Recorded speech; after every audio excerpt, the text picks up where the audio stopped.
दोस्तों आज की इस वीडियो में हम लोग इन सभी संख्याओं को एकदम आसान भाषा में समझेंगे। अगर आप मैथ में कमज़ोर हैं तो भी आपको ज़रूर समझ आएगा। और मैं आपको बता दूं, आप किसी भी क्लास में पढ़ते हों या किसी प्रतियोगी परीक्षा की तैयारी कर रहे हों तो ये वीडियो आप सभी लोगों के लिए बहुत ही महत्वपूर्ण है, क्योंकि जब तक आप गणित पढ़ेंगे आपको बार बार इन संख्याओं के बारे में सुनने को मिलेगा, या तो किसी प्रश्न में या फिर गणित के कॉन्सेप्ट सीखते टाइम। तो आप इन संख्याओं को ज़रूर समझिए। तो चलिए वीडियो शुरू करते हैं। तो देखिए हम लोग इस वीडियो में कौन कौन सी संख्या समझेंगे। हम लोग समझेंगे प्राकृतिक संख्या क्या होता है, पूर्ण संख्या क्या होता है, पूर्णांक क्या होता है, धन पूर्णांक क्या होता है, ऋण पूर्णांक क्या होता है। ठीक है।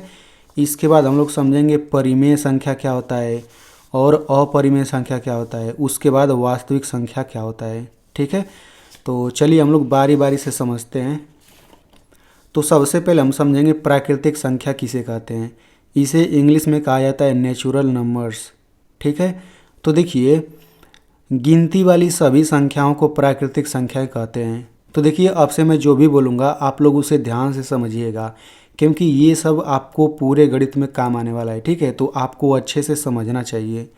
तो प्राकृतिक संख्या क्या होता है, गिनती में आने वाली सभी संख्याओं को प्राकृतिक संख्या कहते हैं। ठीक है। जैसे मैं आपसे कहूँगा कि गिनती गिनिए तो आप एक ही से शुरू करेंगे, 1 2 3 4 5 6 7 8 9 10, मतलब गिनती कभी आगे ख़त्म नहीं होगा। तो हमने ये डॉट डॉट लगा दिया, मतलब ये अनंत तक जाएगा, बहुत दूर तक जाएगा। ठीक है। तो गिनती में आने वाली सभी संख्याओं को हम लोग प्राकृतिक संख्या कहते हैं। ठीक है। और इसको हम कैपिटल N से दिखाते हैं। ठीक है। यानी नेचुरल का पहला अक्षर लिया गया है। दूसरा संख्या होता है पूर्ण संख्याएं, इसको इंग्लिश में होल नंबर्स कहा जाता है। ठीक है। तो देखिए गिनती में आने वाली सभी संख्याओं को तो हम पूर्ण संख्या कहते ही हैं, बाकी इसमें जीरो भी बढ़ गया, यानी कि जीरो को भी हम पूर्ण संख्या कहते हैं। कुल मिला के इसमें हम लोग जो भी संख्या समझेंगे उसका एक लिस्ट होता है। जैसे देखिए प्राकृतिक संख्या का ये लिस्ट होता है, यानी इस लिस्ट में आने वाली सभी संख्याओं को हम प्राकृतिक संख्या कहेंगे। जैसे आदमी का नाम होता है ना, वैसे संख्या का भी नाम होता है। जैसे यहाँ पे 2 को हम क्या कहेंगे, प्राकृतिक संख्या, यानी 2 का नाम प्राकृतिक संख्या है। 3 का नाम भी प्राकृतिक संख्या है, तभी तो हम 3 को प्राकृतिक संख्या कह रहे हैं। तो बस आप इतना समझिए कि बस आपको ये लिस्ट याद रखना है, ये लिस्ट याद रखना है। इस लिस्ट में जो भी संख्या आएगा उस संख्या का नाम प्राकृतिक संख्या होगा, यानी कि उस संख्या को हम प्राकृतिक संख्या कहेंगे। ठीक है। वैसे ही इस लिस्ट के अंदर जो संख्या आएगा उसको हम पूर्ण संख्या कहेंगे। ठीक है ना। तो देखिए इसमें जितना भी संख्या है पूर्ण संख्या में वो सभी संख्या है, बस जीरो थोड़ा एक बढ़ गया है, जीरो। ठीक है ना। तो अगर मैं आपसे सवाल पूछूं कि बताइए कि 100, मैंने आपसे पूछा कि 100 जो है बताइए कि प्राकृतिक संख्या है कि नहीं है, तो सिंपल सी बात, इस लिस्ट में अगर 100 आएगा तो उसे प्राकृतिक संख्या कहेंगे, नहीं आएगा तो नहीं कहेंगे। तो 100 इसमें आएगा, बिल्कुल आएगा। हम गिनते गिनते जाएंगे आगे आगे तो 100 आगे मिल जाएगा, तो 100 प्राकृतिक संख्या है। मान लीजिए मैंने आपसे पूछा कि -5 ये प्राकृतिक संख्या है कि नहीं है, तो भाई आप मुझे बताइए कि -5 इस लिस्ट में आएगा, कहीं कहीं नहीं आएगा। भाई हम गिनती गिनते जाएंगे तो गिनती में कहीं पर भी -5 नहीं आता, इसका मतलब इस लिस्ट में नहीं आता -5, यानी कि ये प्राकृतिक संख्या नहीं है और ना ही ये पूर्ण संख्या है, क्योंकि इसमें नहीं आता। ठीक है ना। चलिए हम आगे बढ़ जाते हैं। अब हम समझेंगे पूर्णांक। तो इसको इंग्लिश में इंटीजर्स कहते हैं। ठीक है। बहुत बच्चे इसको पूर्णांक संख्याएं कह देते हैं, जो कि गलत है। इसको केवल पूर्णांक बोला जाता है। ठीक है। तो देखिए पूर्णांक को हम लोग आई से दिखाते हैं। इस लिस्ट में कौन कौन संख्या रहेगा, तो देखिए ये सब संख्या तो रहेगा ही रहेगा। देखिए 0 1 2 3, जीरो के बाद ये सब गिनती चल रहा है आगे और ये अनंत तक जाएगा। ठीक है। अब जीरो के पहले ये देखिए -1 -2 -3 -4, यानी ये भी गिनती ही चल रहा है, बस उसके आगे माइनस लगा है। इसका मतलब सिंपल समझिए, इस लिस्ट में गिनती वाला सभी संख्या है और गिनती वाला सभी संख्या है उसके आगे माइनस लगा है और जीरो भी है, यानी कि इस लिस्ट में जो भी संख्या आएगा उसको हम पूर्णांक कहेंगे। अब मान लीजिए मैंने आपसे पूछा कि बताइए कि -100 ये पूर्णांक है कि नहीं, तो बिल्कुल पूर्णांक है, क्योंकि -100 इसमें आ जाएगा। इसको आप ऐसे याद रख सकते हैं, माइनस हटा दीजिए, 100 गिनती वाला संख्या है कि नहीं, बिल्कुल है, तो माइनस लगाने से बस इसके आगे चिन्ह लग गया, यानी इसमें आएगा। ठीक है। तो इतना आपको समझ आ गया होगा, ठीक है। तो इन सभी संख्याओं को हम क्या बोलते हैं, पूर्णांक बोलते हैं।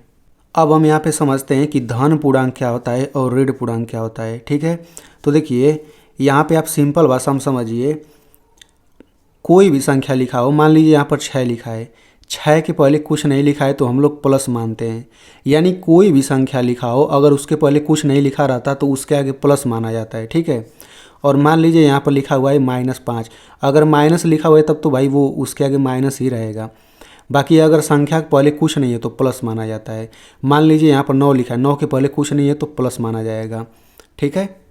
अब देखिए कोई भी संख्या हो, अगर उसके पहले प्लस हो तो उस संख्या को हम धनात्मक संख्या कहते हैं, धनात्मक संख्या कहते हैं या फिर धन संख्या कहते हैं, ठीक है।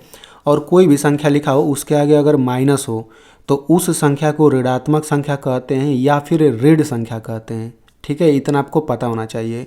अब अगर मैं आपसे पूछूं, बताइए जीरो जो है धनात्मक संख्या है कि ऋणात्मक संख्या है?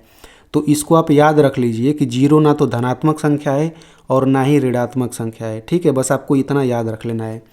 अब मुझे बताइए इस पूर्णांक वाले में जीरो को छोड़ दिए, जीरो तो ना तो धनात्मक आएगा ना तो ऋणात्मक। मुझे बताइए एक धनात्मक है कि नहीं? बिल्कुल है।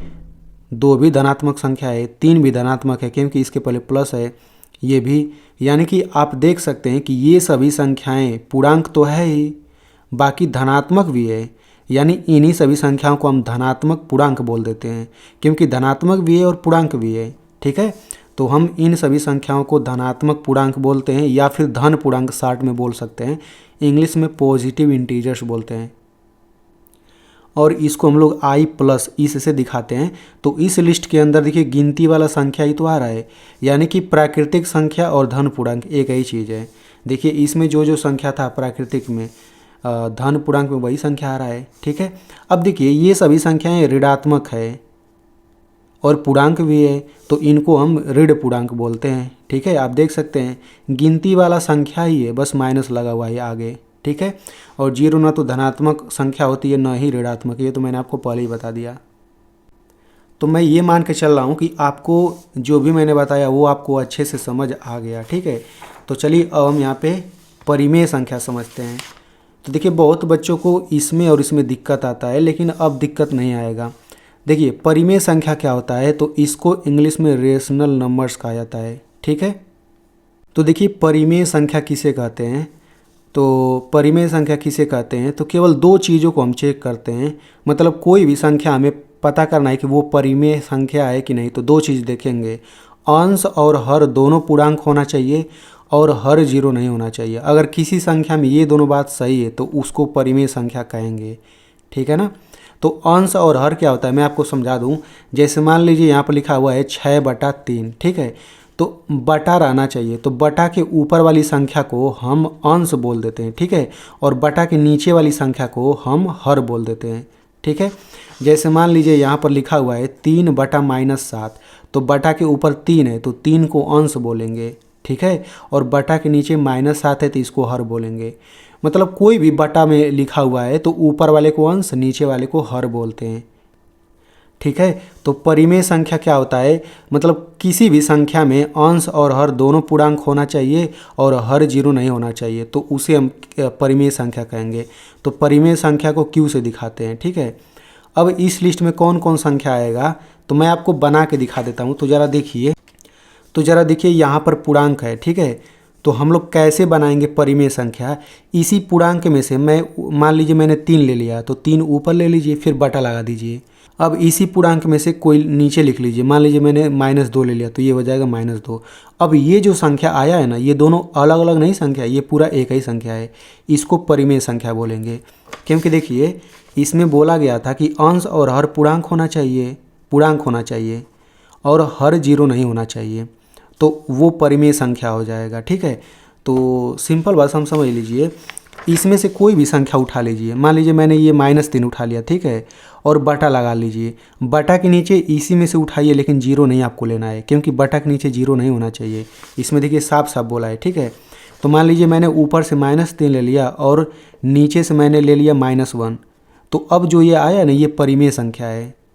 तो यानी कि जब ये परिमेय संख्या है तो हम इस लिस्ट में लिख सकते हैं मान लीजिए मैंने ले लिया 4 और बटा के नीचे ले लिया -3, तो ऊपर भी पूर्णांक है नीचे भी पूर्णांक है और नीचे वाला 0 नहीं है, यानी कि ये इसी लिस्ट में शामिल होगा। इसी लिस्ट में शामिल होने का मतलब है कि इसे हम परिमेय संख्या कहेंगे। ठीक है, अब मान लीजिए मैंने आपसे कहा कि बताइए ये जो 6 है, 6 परिमेय संख्या है कि नहीं।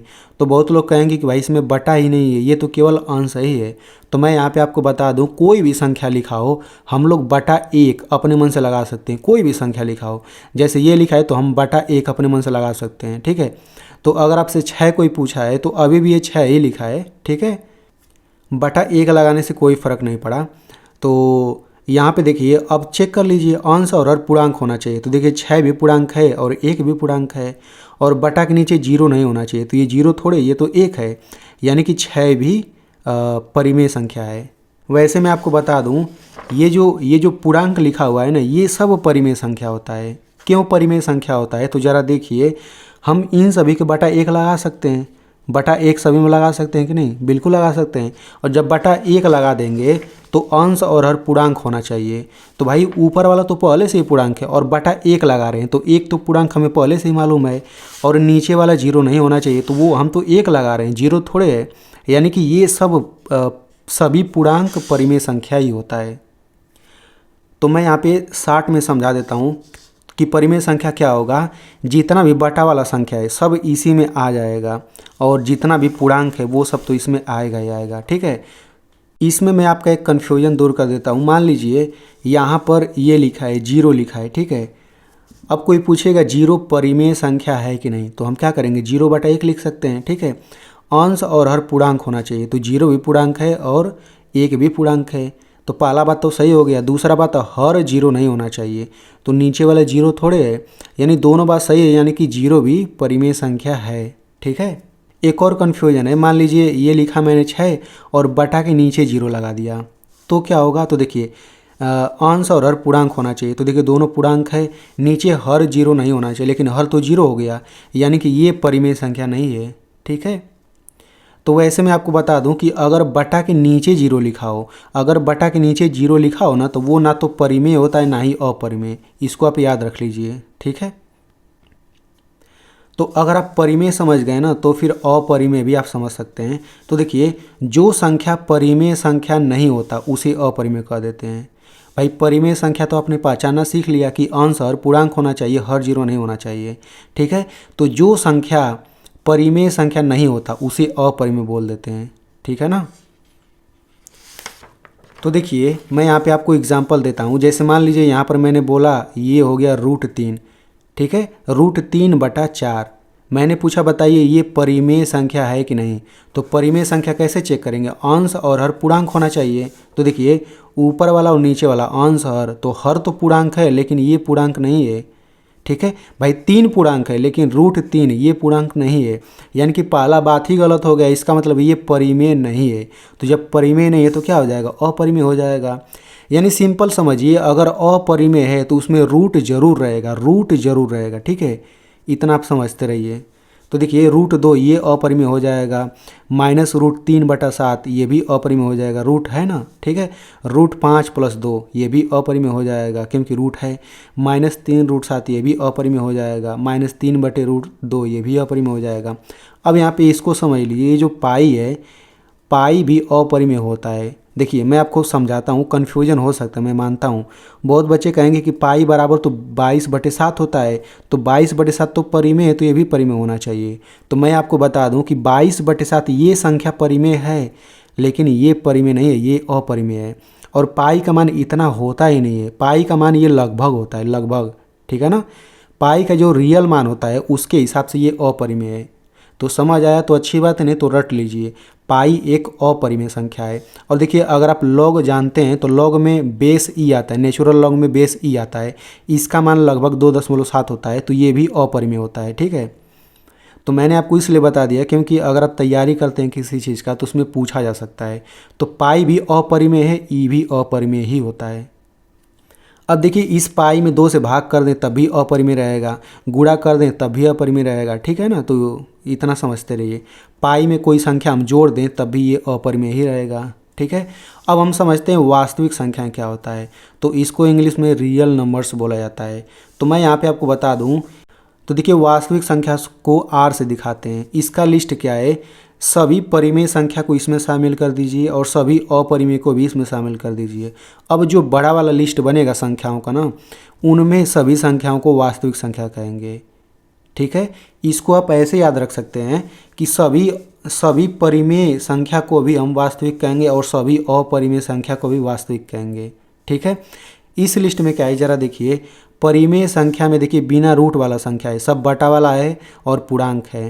अपरिमेय में सब रूट वाला संख्या है। वास्तविक में क्या है कि बटा वाला भी आ जाएगा, बिना रूट वाला भी आ जाएगा और रूट वाला भी। समझ आ गया ना। तो देखिए मैंने आपको इतने आसानी से समझा दिया, तो मेरी मेहनत के लिए इस वीडियो को एक लाइक कर दीजिए और इसे अपने दोस्तों में भी शेयर कर दीजिए, क्योंकि वो भी आसानी से समझ जाएगा।